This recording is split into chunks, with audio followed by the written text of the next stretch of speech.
Welcome to Innovating Music, a podcast from the UCLA Herb Alpert School of Music and the UCLA Center for Music Innovation. I'm your host, Dr. Gigi Johnson.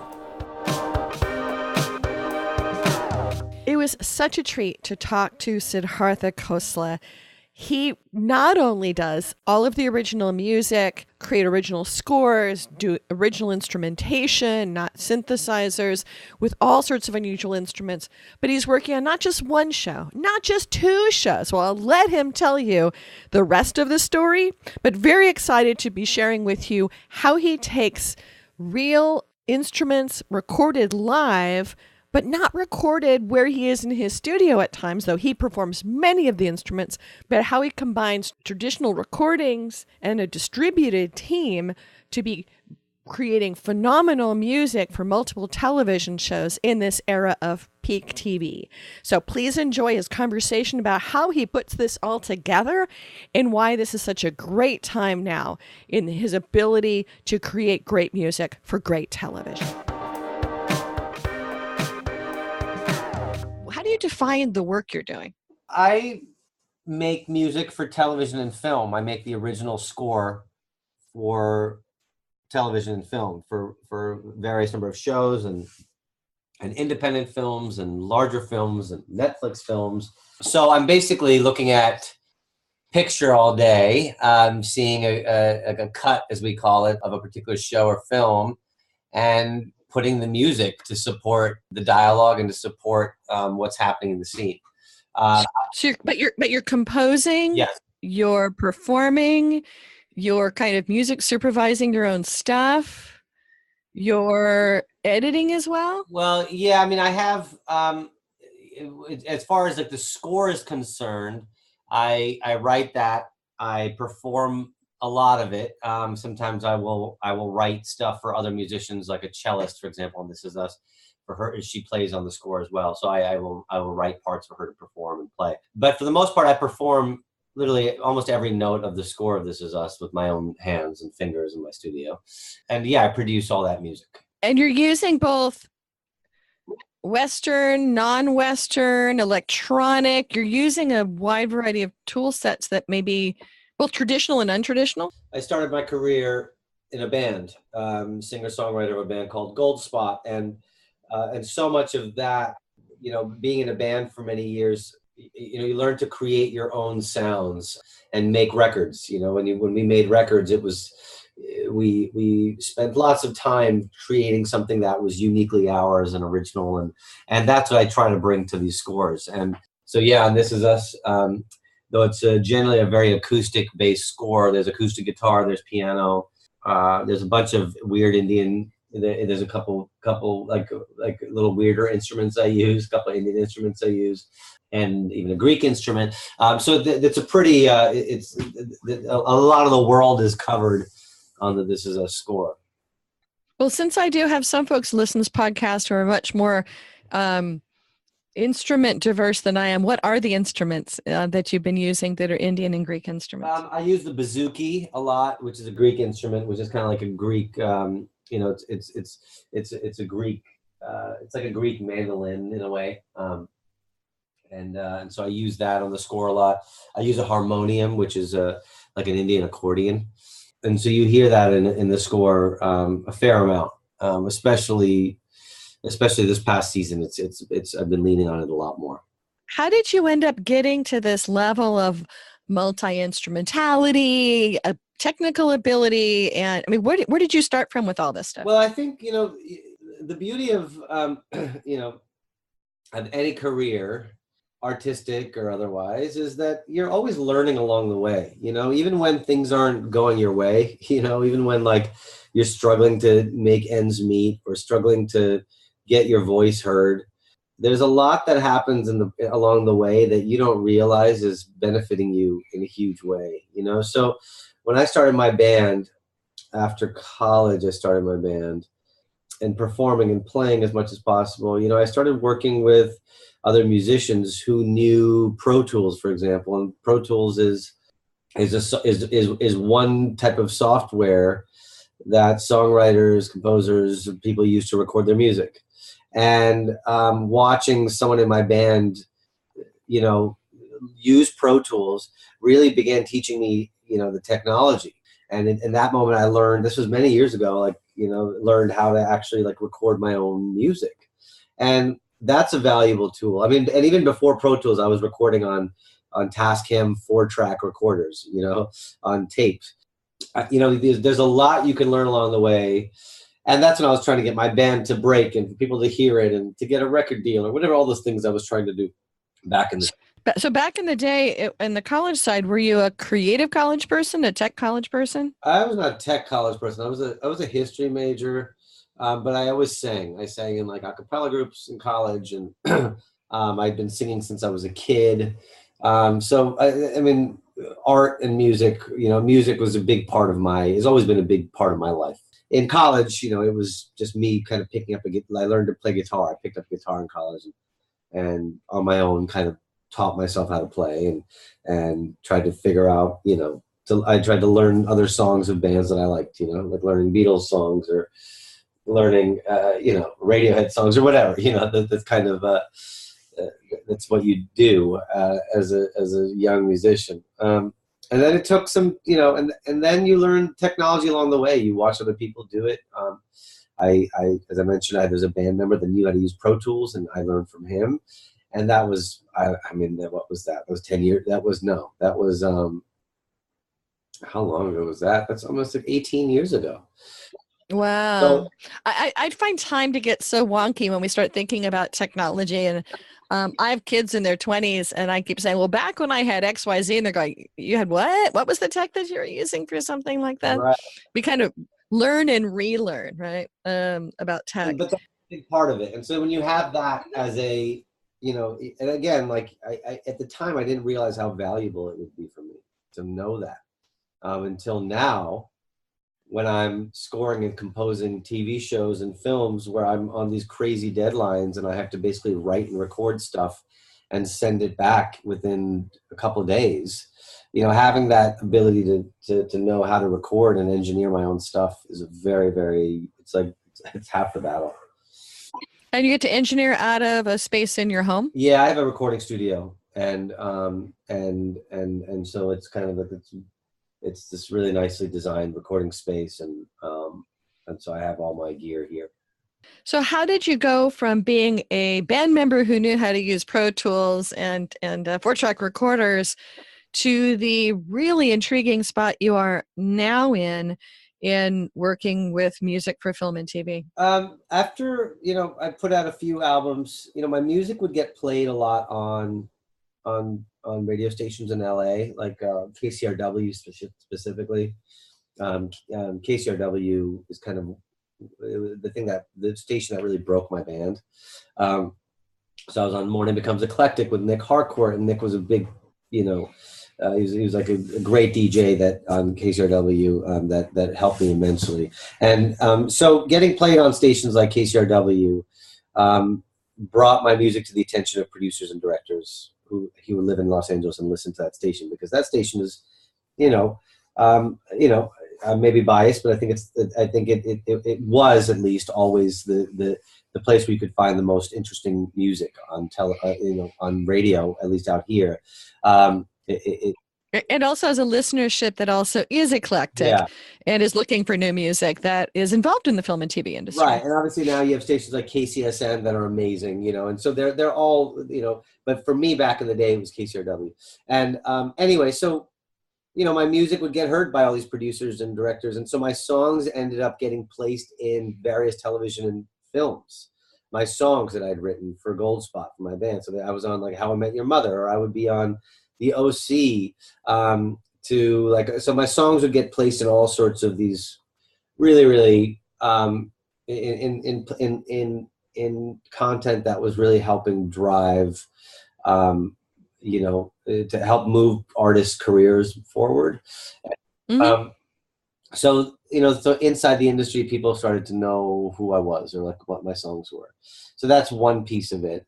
And then the other side of it is that Dan Fogelman, who had written Cars and Crazy Stupid Love and like all these other movies. Crazy Stupid Love was maybe after. But Dan and I went to college together, and we've been really good friends for a long time. And we never really worked together, but he was always a fan of my band and supported what I did, and I loved his work, and he called me out of the blue one day and said, "Hey, we're looking for a composer for our television show called The Neighbors on ABC." They were going to their second season, and they were looking for a composer. And he called me to ask me if I wanted to do it, and I reluctantly accepted. Like, I didn't know if it was something I wanted to do. And did you know what it would entail even from the outside when you were asked to say yes to this? no, I mean, not at all. I knew that it was scoring. I knew I had to write music. I had to score television music. So television, I had to score a television show. So that's all I knew. I didn't know kind of how difficult it would be or how intense it would be. And Dan trusted me to do this job for him, and I took the gig, and there was a massive learning curve for me at first. And all of a sudden I was no longer making albums that I could spend years making. I was now given an episode of television and told that I need to turn around the music for this episode in like 4 days. So it was really daunting at first, and there were a lot of sleepless and a lot of nights where I was just like really nervous about whether I'd be able to pull it off. But I did pull it off, and I think that's what kind of showed me and the people at the studio and Dan and other people that I was really like, I was actually kind of meant to do this, and I'm eternally grateful for Dan taking that chance on me and believing in me. And so that led to a whole other world then. And all of a sudden I started doing independent films, and then I started doing a drama called The Royals. And then I was doing multiple television pilots a year. There were 2 years in a row where I did like 5 pilots each year. Wow. That is, especially since they're all simultaneous, pretty much to go through pilot season. Right. It was all happening at the same time. And I was scoring it all from the East Coast. I had a studio. I was working in a space in Brooklyn. And then I was also scoring out of my daughter's nursery in our apartment. So it was I was basically like, it was not a professional operation at all. It was just kind of, the music sounded professional, but if you looked at my setup, you would laugh. I mean, there was like a crib in the room right behind me. It was crazy, trying to get work done. But I got it all done. And then eventually, then This Is Us came along, and that was also created by Dan. So Dan came back and he's like, "Oh, I got this other show now. And, why don't you take a look at this?" So given all that, you've had to kind of hack the tech to make that work in disparate environments and all that fun stuff. How is the tech of how you do this changed from where you started to now? I think from the tech side, I'm still using Pro Tools. That has changed. My gear has gotten better. I have more. I have like nicer things. So I have I have more professional gear now than I ever had before. And so now I have kind of like the state of the art stuff that you would find in any really high end studio. And so and that's the difference. It's just I've upgraded my gear to stuff that is cleaner and nicer and richer sounding, and because obviously like I have to create a sonic landscape in my work that can live on like a big movie screen if I need to, or it has to also it has to move people when they're listening to it. It can't just be this tiny little thing that doesn't sound great, so that's the big difference. My methodology and techniques are still the same. I still try to make my own sounds as much as possible, like I did when I was making my albums. I try not to rely on virtual instrumentation as much as possible. Virtual instrumentation is, is like you've got a keyboard, and the keyboard's got in the most lay way I can explain it, that you've got a keyboard and you can access a bunch of different sounds like cello sounds and piano sounds and glockenspiel sounds or whatever, and you're playing it all on this one keyboard using samples. I try to stay clear of that as much as I possibly can. So it helps though that you can play a diverse set of instruments yourself. Yeah, or write parts for other people to play, so it's one of the Mm-hmm. two. So, and it also maintains an authenticity and organic quality to the music that you can never get with virtual instrumentation. You can get close, but never really there. Well, are you the working people who are not necessarily in the same room with you? So you're using sort of telecreation tools to be able to collaborate at a distance, or is everybody in person with No, you? nobody's in person with me. I think I would lose my mind if that were the but there, I have a great team. I have an assistant that mixes everything for me, and creates stems for me. So basically, I'll write a piece of music, record it, send it to my assistant, and he will mix it and get it to sound great, and then provide the individual tracks back to production. So if they want to bring up the acoustic guitars, or they want to lose the vocals, or they want to bring up the drums, they can make those adjustments there. So that's one part of the process that's a big change as well. Like I never had an assistant, up until a few years ago, and I was mixing everything myself, which was adding a lot of time. And so now my assistant does that for me, and it's a big help. I also have an assistant composer that assists me, and will co-write on some cues with me here and there. And he's fantastic as well. And he works out of his own space, and yeah.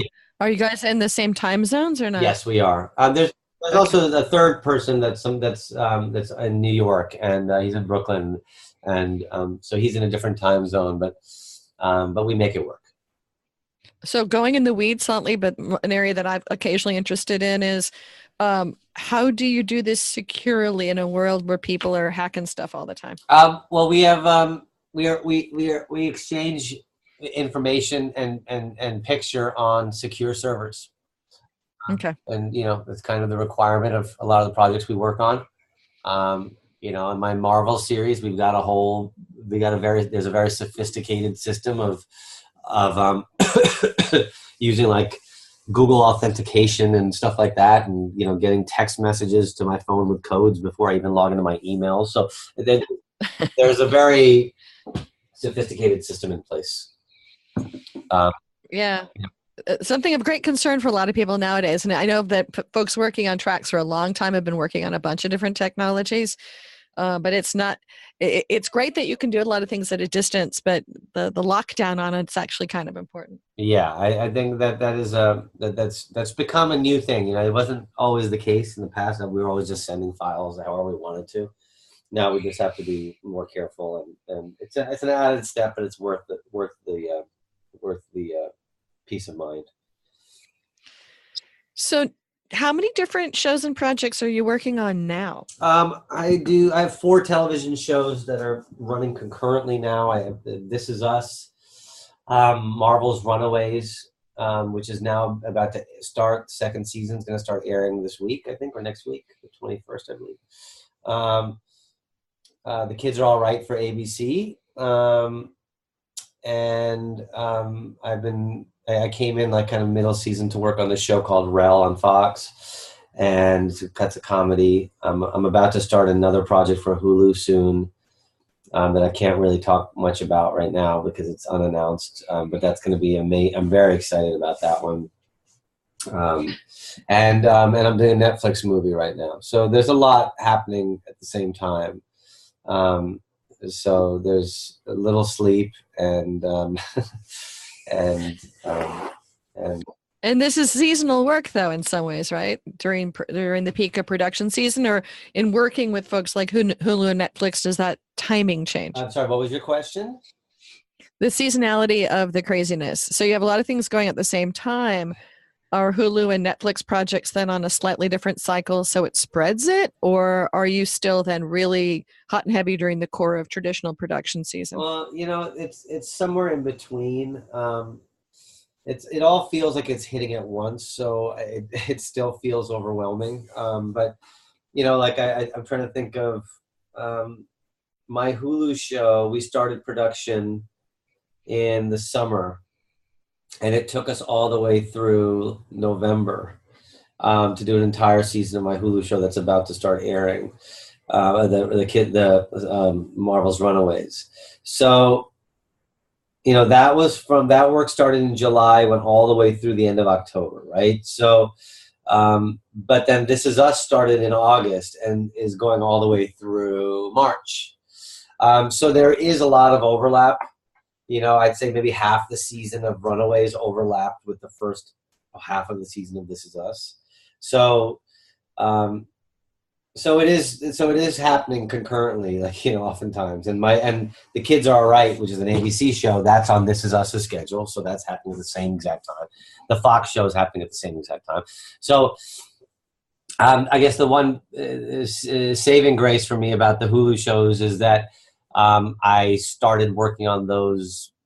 I had 2 months of just working on those shows in July, August, before everything else kicked in. But schedule is pretty intense.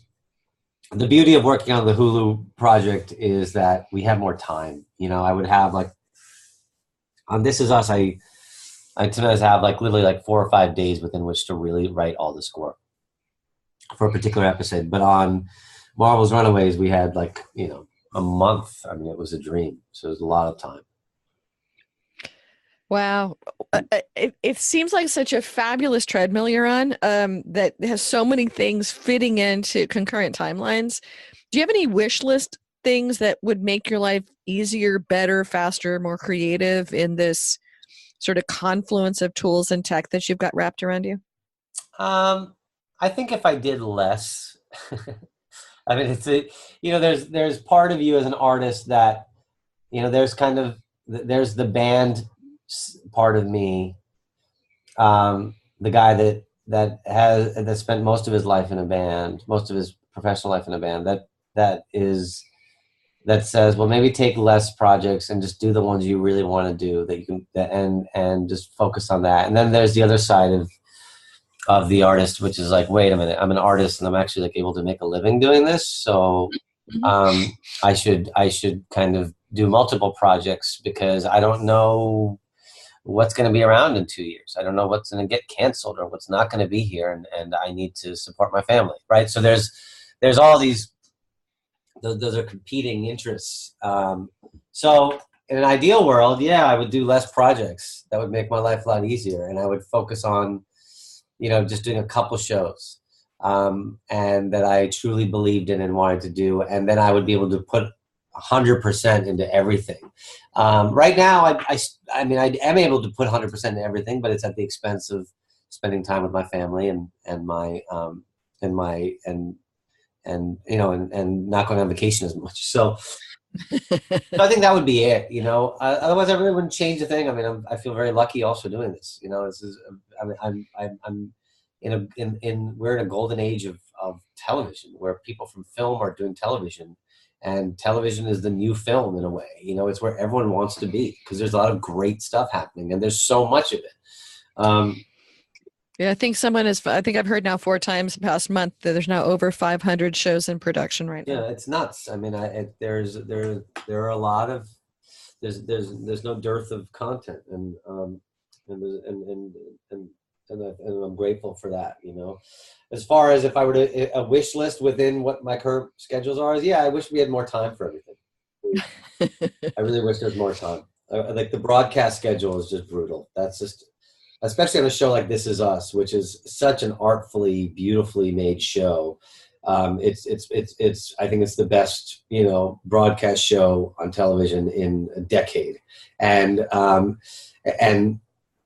it is real art on television, that show, from the writing, the performances, to the direction and the music and everything. It just is an artful project. It's remarkable that we are able to get this quality of production and content on a broadcast schedule, because our timeline is just, it's insane. We have no time. Every week there's a new episode. And so it's not like we are working on this stuff months in advance. So I think time would be the other thing.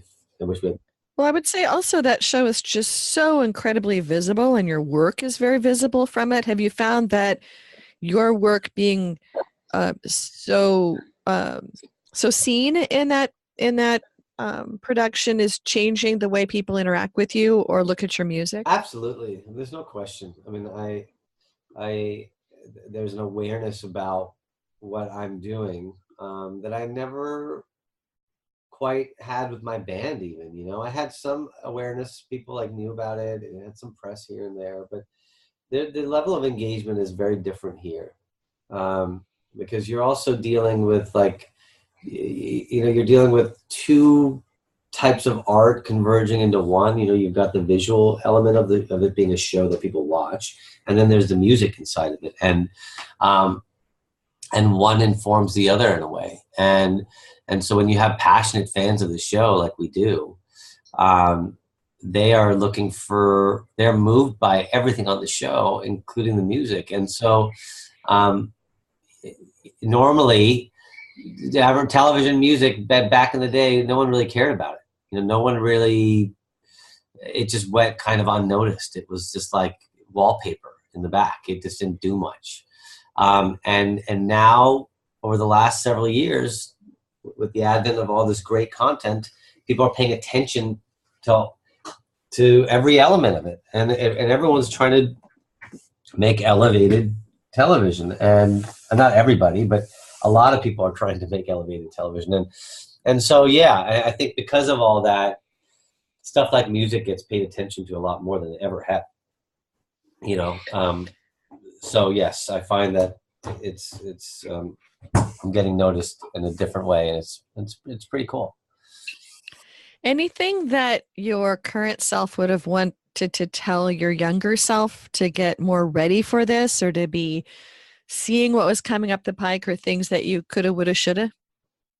I don't know. And there's I didn't go to music school, and a lot of composers I know did go to music school, conservatories, and film scoring schools, and so I never did that. My path was kind of it was more instinctual, I guess is the only way to describe it. Like I just kind of worked off of instinct and what I felt, and I taught myself how to play music. I read, I kind of like everything was by ear, like I never really, I never had like official training in music. It was all by ear. So part of it is good in that I tend to bring a different perspective to score than other people might, for better or worse. I'm not saying it's better necessarily, but because mine's comes from feel and feeling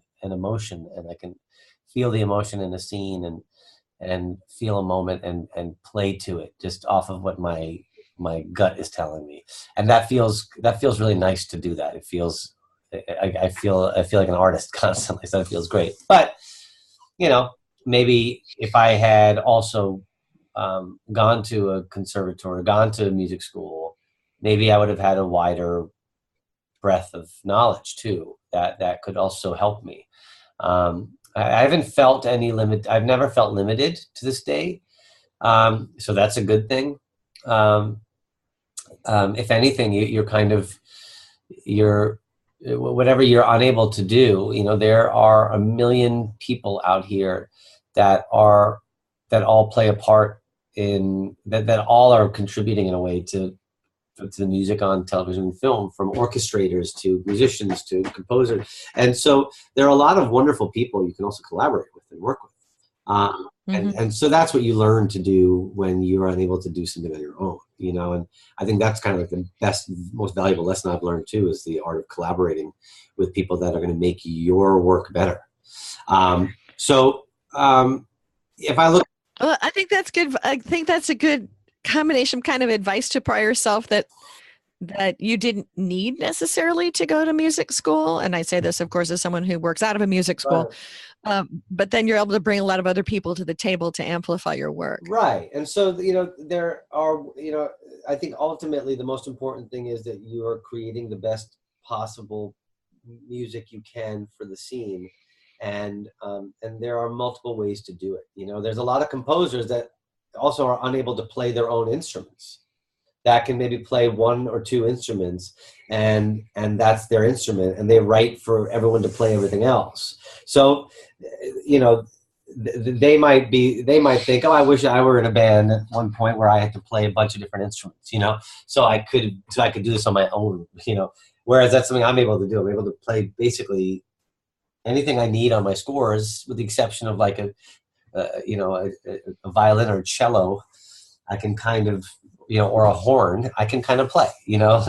I can play a bunch of different keyboard instruments. I can play guitars. I can play drums. I can play piano. I can, you know, so that helps me as well. So, and my point is, at the end of the day, that there are lots of talented people here who can help you, you know, become better at what you do. Well, Siddhartha, I appreciate the conversation and how you're combining your gut, live performance, and able to play diverse instruments, and yet collaborative tech, ways that you have working with people with tech, and how your toys and tech have gotten better under just this great core set of technologies that you use for creative, fabulous work in this peak TV era of so many different projects you're working on. Any closing comments you'd like to make after the stuff we've talked about in this podcast? Yeah, I mean, I think the, you know, to be a film and television composer, I actually find a lot of the personality types of composers to be very similar. I find that we're all incredibly hardworking, and there's a discipline to the work on some level, to be able to get it done in a compressed amount of time. So I think that if you are to pursue a career in this, and the only words of advice I give is that you have to really work hard. It's just not, it's not like being in a band and you could spend, you know, 3 years making a record, and not to say that being in a band is not hard. It is hard. It's very difficult, and there's a lot of sweat equity that goes into that as well. But a lot of band members are not able to transition out of it into this world because the deadlines kind of consume them, and being able to work with people that give you notes on your music consumes them, you know. So you have to be willing, and you have to be open to taking feedback from directors and producers and editors, and it's a highly, highly collaborative process. So, you know, I think that for anyone entering this kind of work, you have to be able to collaborate. You have to be able to work your butt off. And I guess my general motto, as I do this work, is I treat every gig like it's my first and my last. And it keeps every project exciting for me. It makes the people I work for see how much I love working on their projects. And I also make sure I put something that I'm artistically proud of, as if this were to be the last thing I ever did, you know? So, yeah, that's it. And thank you for letting us take time away from your home studio where you're working and capturing an hour out of your day here. I appreciate your taking the time to talk with us, and we look forward to hearing your various adventures and the continuing work on This Is Us and everything else that you bring to our ears on film and TV. Absolutely. Well, thank you so much for having me. Well, that wraps up this podcast. Many thanks to the UCLA Herb Alpert School of Music and the UCLA Center for Music Innovation for being our hosts of this ongoing series. You can subscribe to us in all the usual places, or you can come find us at innovation.schoolofmusic.ucla.edu. Join us again to follow the other adventures that we will be tracking down in innovating music. Thanks again.